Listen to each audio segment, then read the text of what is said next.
This is just kind of an extension from the last video. I don't think a lot of people are familiar with the fact that government is your drug dealers. And I know how it sounds, guys.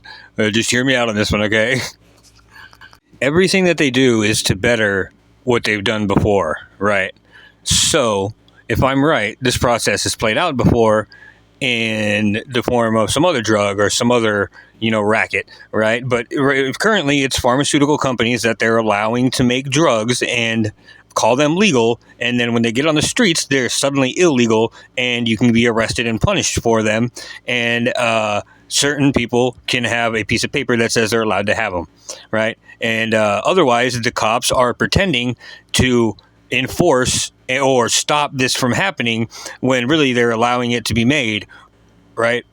So this process, if I'm wrong, this has never happened. But if I'm right, this has played out before, and they're just perfecting it, right? Just how, victim privacy is the same thing as witness intimidation or whatever they want to call it. Like, they're just perfecting it to make it sound better for the times or be better for the times or whatever. So basically, they're allowing a pharmaceutical company to exist legally and call it legal, and then using the courts to call it illegal, and then using the police force to bust people for these illegal drugs that they're allowing to be on the streets or letting be on the streets. And they're using the courts to call this illegal and to make everything relevant for them. You know what I mean? Because without the court saying that what you're doing is illegal, then it's legal and the cops can't do shit about it, right? So again, like I said, this should have played out in the past, if I'm right. Now, for my little analogy to be true, that would mean drug dealers and doctors hold the same position, and the cartels and the cops hold the same position in each scenario, just so you know. I am right, but the problem is all these spin-offs and all the things that they use to make you believe it, right? Because somebody said this, but a scam, right? You have to fake like you have the real shit going on, and that's what is even worse about this situation. But again, let's see if this has played out in the past before, right? With the courts and the cops. BSO actually cooked its own crack cocaine in this building right here to use for undercover drug busts. What the hell did you just say? BSO actually cooked its own crack cocaine in this building. What you talking about, Will? Without cops, who would cook the crack in the courthouse, distribute the crack from the courthouse, and then arrest you and charge you and convict you in the very same courthouse? That's what's happening that's what happened from 1988 to 1990 from the Broward County Sheriff's Office. Check this out. Now, drug arrests dating back decades in Broward County are finally being cleared. Those accused of buying crack made by law enforcement could soon have their records vacated. Local 10's Janine Stanwood is live to explain. Janine. Wait, crack made by law enforcement. Hey, what's the problem out on the street, boys?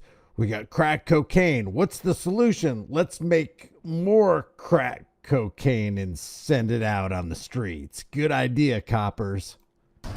Decades ago, when Nick Navarro was sheriff, BSO actually cooked its own crack cocaine in this building right here to use for undercover drug busts. So it sounds funny, but right off the rip, I can notice two problems that they've already addressed. Number one, the cops cooking it and selling it to the people who they're arrested, right? Well, they've nailed that. They just say that it's cooked over in Mexico in illicit laboratories, and the cartels sell it to them. So they're washing their hands of that. So that's an improvement on their game, right? And the second part is that, see, now that they're having all this backlash about this cooking crack in the 90s stuff, now they have to absolve all these records. Well, with the new drug and the new product and the new story, the people die, right? They don't stay alive long enough to have a court case. They die from it. So again, for the cops, this is a bonus. The people can die. They don't have to go through a court process, and they can use the courts to make it illegal, but don't have to go through a court trial, you know what I mean, with the corpse. So to them, this is, and they can keep funding it through the companies that are making it, right? So instead of the product running out and them having to cook crack, you know what I mean, and use the courthouse or whatever, it won't ever stop because they can just sue the company and then use the money to fund the police force. So again, they've addressed all the problems with the the crack sales. I know it sounds funny, but it's truth. The courts found that that wasn't unconstitutional within itself, but they Wait a second. They found that it's not unconstitutional to cook crack cocaine in a courthouse building. So if it's not unconstitutional for them to create this, then why is it unconstitutional for you to create it? Oh, that's right. It's not, because there's nothing in the Constitution that says that you can't manufacture a certain item. As a matter of fact, something happened before the Constitution called the Declaration of Independence that you have an unalienable right to pursue life, liberty, and happiness. And if that's what makes you happy, it's dangerous. It's not good for your health. It could end in your demise, your untimely demise. You can still do it because you're an American and you're free.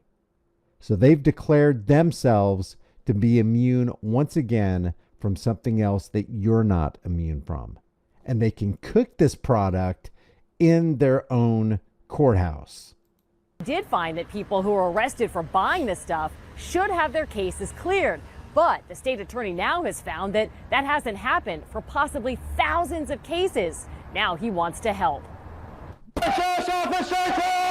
It was the height of the crack cocaine epidemic for the Broward Sheriff's Office. Open it up. More! And one Look at this. Look at this. We're going to save you from those drugs, doggone it. By putting a gun right next to this guy's cheekbone. What the frick?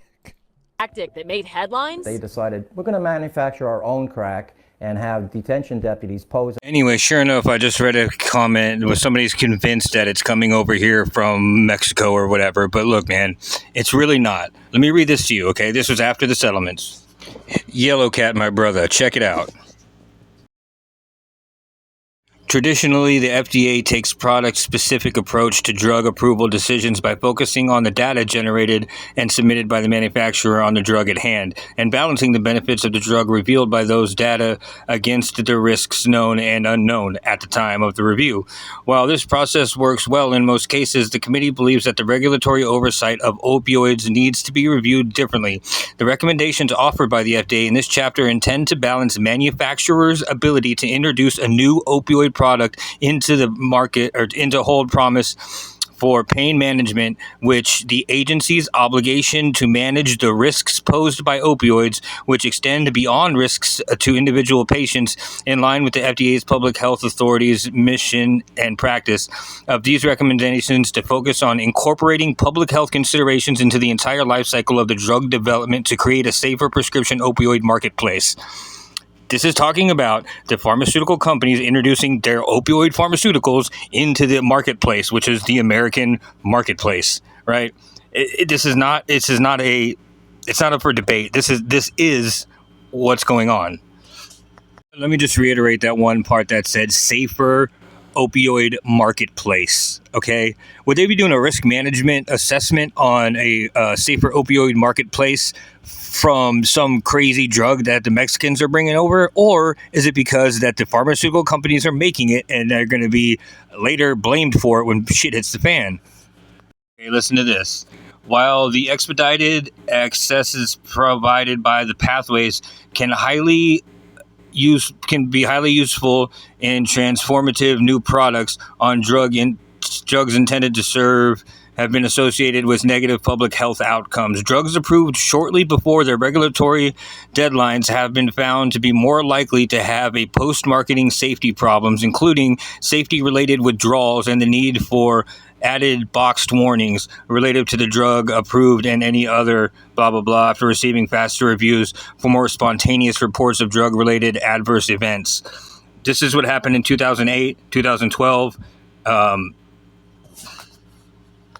In June 2017, the FDA requested that the manufacturer of the ADF and the ER remove the drug from the market because of the concerns that the drug's ADF properties had led to increased injections of the drug and outbreaks of HIV and whatever, as well as the case thrombosis micropathology, a serious blood disorder.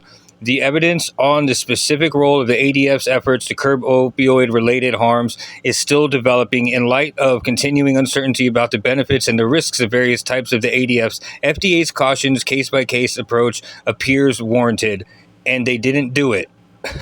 They kept it on the market. This was in 2017. They could have taken it off the market then, and they didn't. Look, they said, notably, the FDA's Transparency Task Force in 2010 proposed releasing certain relevant documents currently kept confidential, including the agency's letters to drug, biological, and device manufacturers when their products were not approved, would be consistent with existing agency's rules related to safeguarding commercial information. And they didn't tell us about this in 2010 because they were safeguarding commercial information. Come on, man. This has nothing to do with Mexico, bro. Dude, these go on for days. Now, let me pull up the actual lawsuits real quick. Now, as far as the chemistry of it, illicitly made fentanyl is exactly 100% chemically identical to pharmaceutical fentanyl because you can't synthesize it. It's not like methamphetamines where you can go get a plastic bottle and scrape off some crust on some Coricidin cold and cough pills and... I'm not going to give you all the things, but and shake it up in a bottle of water. You can't do that. It's not the same thing. For example, let the president tell you that.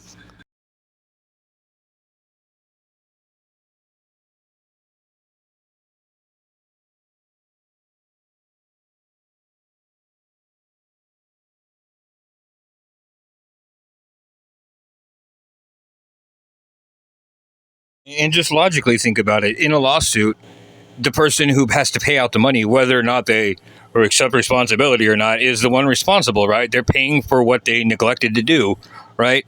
Walmart, Walgreens, CVS, Janssen Pharmaceuticals, all these gigantic pharmaceutical companies that have given billions because of what they failed to do, right?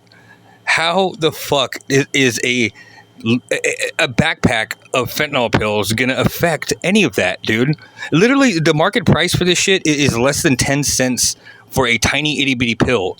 Think about how much there must be. Occurrence, honestly. The fentanyl problem is pretty bad. And not just in Glendale, but like nationwide. Last I've been told, the average price of the fentanyl pills range from about 30 cents to $1 a piece. Are you serious? Give me a break, man. I mean, I don't know. For anybody out there who's business-minded, this makes sense to you guys. You guys are sitting there scratching your heads like, how could anybody possibly... I mean, even if one person somehow... And again, they're pills. This isn't some... you know what I mean? They're pills. You have to add salt. There's a salt hypochlorite. Never mind. There's certain things that go into making a pill, not just a pill press.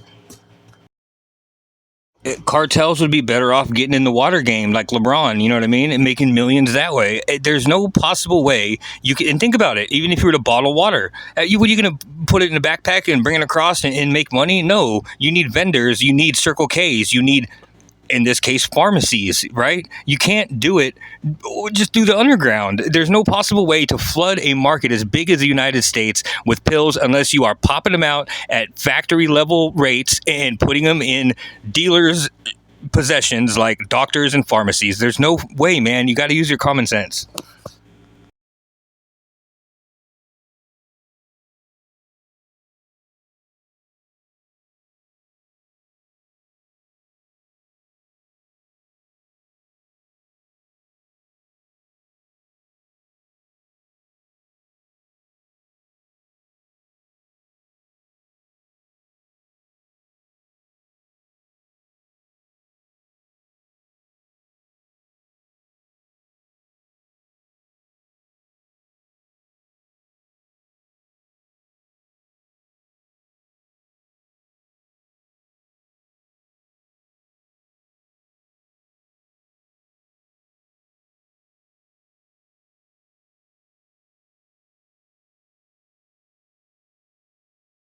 942 pages, and this is just one of them for one state.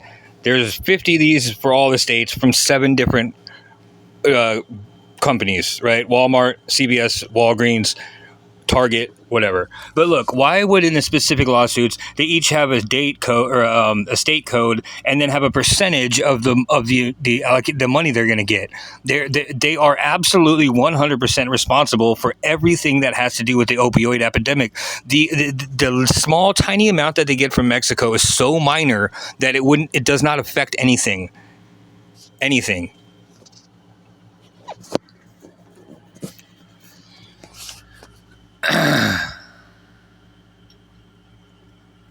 Now I just want to focus on what it takes to keep the scam going, right? So, for example, people who do the telephone scams, they need a working telephone, you know what I mean? The part that they fake is what they're saying in the product they're selling or whatever they're trying to scam, you know what I'm saying? So to keep this drug enforcement agency, you know, drugs coming across the border scam, they need a way to violate your constitutional rights and to start searching your shit, right? So what they do is they've done what I think is the most deplorable thing other than killing people is use dogs, right? Now, 100 years ago, I don't know if you guys saw the horse, the Nazi horse, but they had, for 10 years, this horse went on shows, and this horse apparently could count, right? And do math problems. And for 10 years, this fooled people. They put a committee together of like circus performers and like scientists and shit, and they all said it was legit. This is 100 years ago. They all said it was legit. This horse could actually multiply and shit and blah, blah, blah, right? And then so one day, a guy, like a fucking, you know, a nobody, like a shit cleaner upper, a fucking toilet cleaner, was like, hey, why don't y'all like separate him from his owner? And so whenever he was with his owner and had a crowd, the horse was reading his body language, just like dogs do. And this Nazi horse would get it 99% of the time correct when he was with his owner and had a crowd. When he didn't have a crowd and they took the owner away, he got it right 6% of the time. So basically none, because he was just playing off their emotions, right? This is knowledge we had 100 years ago.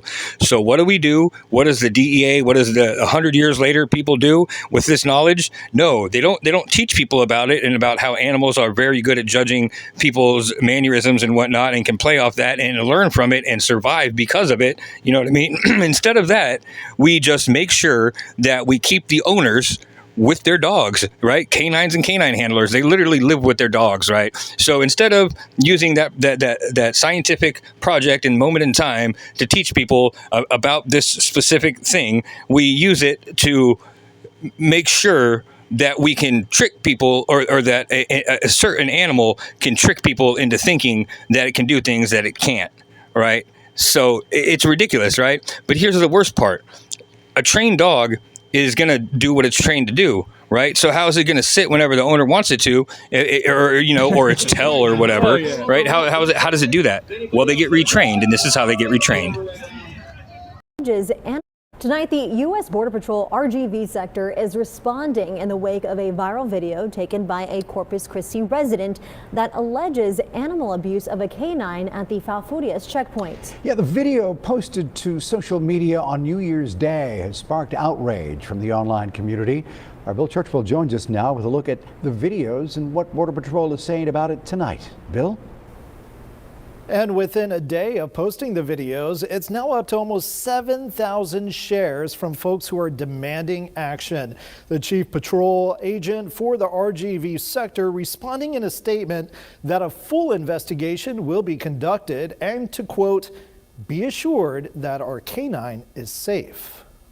Mira, look, she's kneeing him. The incident caught on cell phone video shows what appears to be a checkpoint agent striking a canine multiple times with her knee behind this booth before the two returned to duty. Jessica Pena posted that she tried to get out of her car and asked the agent to stop, but was told to get back inside. In the post, she said that she was told the agents discipline their dogs in their own way.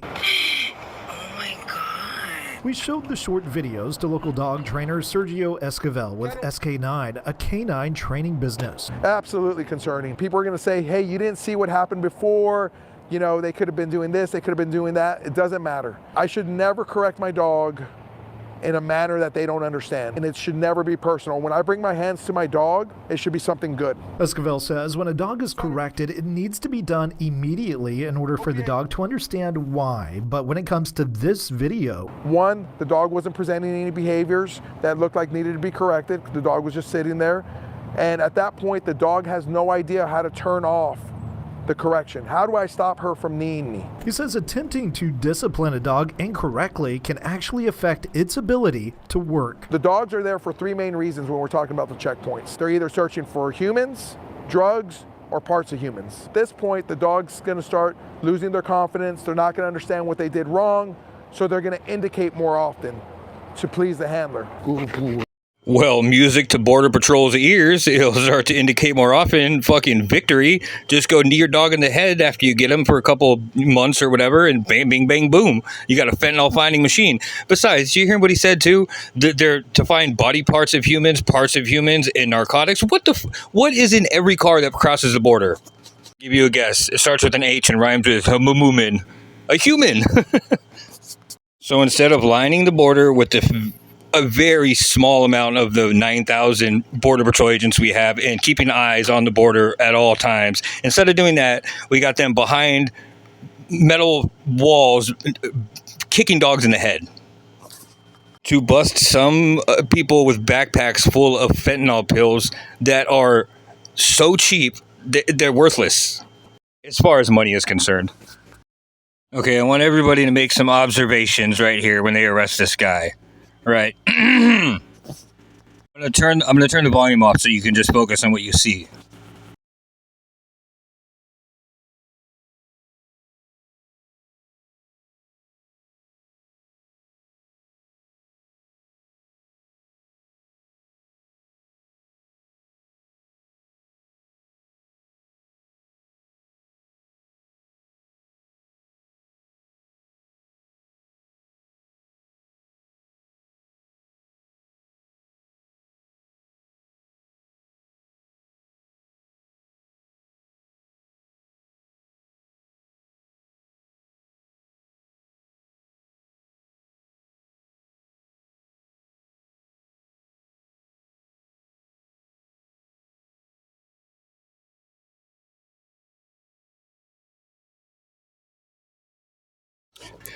See, I don't know what you see, but I see looks like probably, I can't tell because he's sagging his pants, but it looks like a congenital back spinal issue.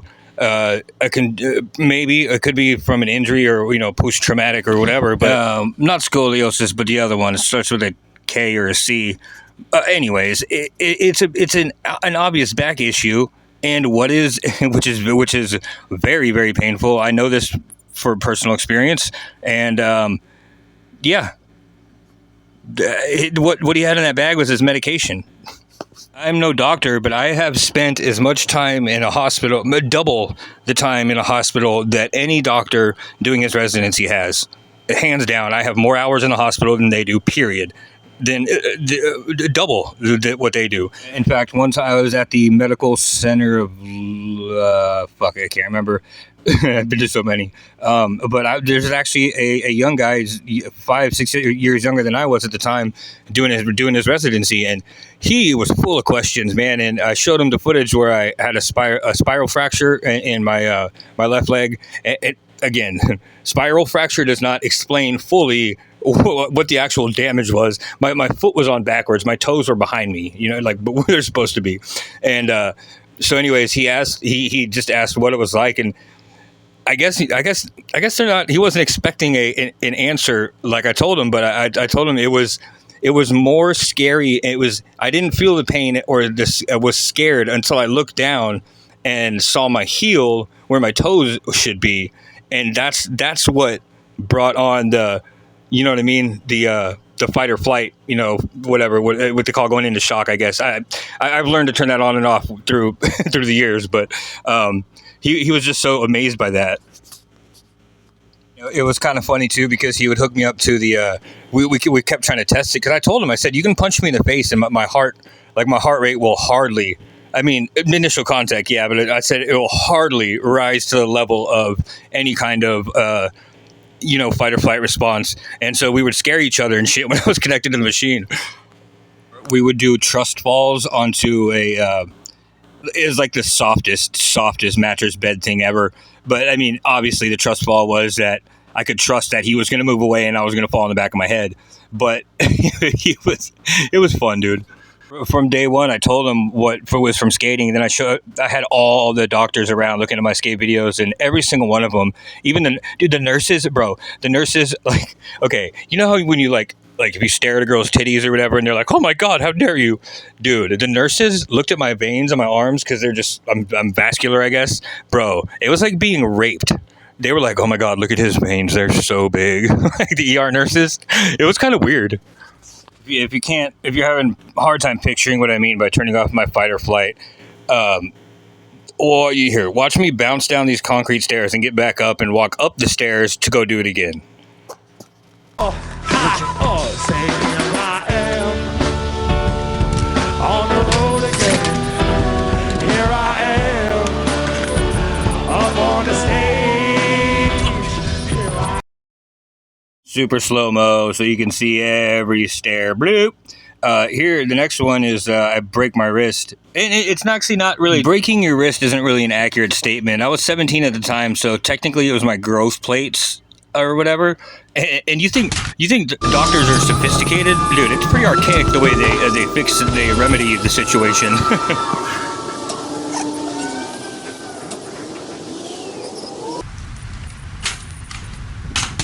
And then if you know what a hematoma is, this is the worst one ever on my right leg. It grew to the size of a tennis ball. It was disgusting. But one thing that I do know is it's common practice to prescribe a drug on top of another drug. For example, fentanyl will take your pain away, but it will put you the fuck to sleep. But if you have a little bit of amphetamines or Adderall or whatever, then you can carry out the rest of your day. You know what I mean? And it looks like what he had in that bag was not enough to fucking get a fly high. It was just enough to keep him awake so he didn't pass out in the sun, which, by the way, is a whole thing on its own. But anyway, dude, I saw a medical patient that just got his medication stolen from him and got put in a cage without his medication. You can call it policing. I'm going to call it torturing old people and getting paid for it.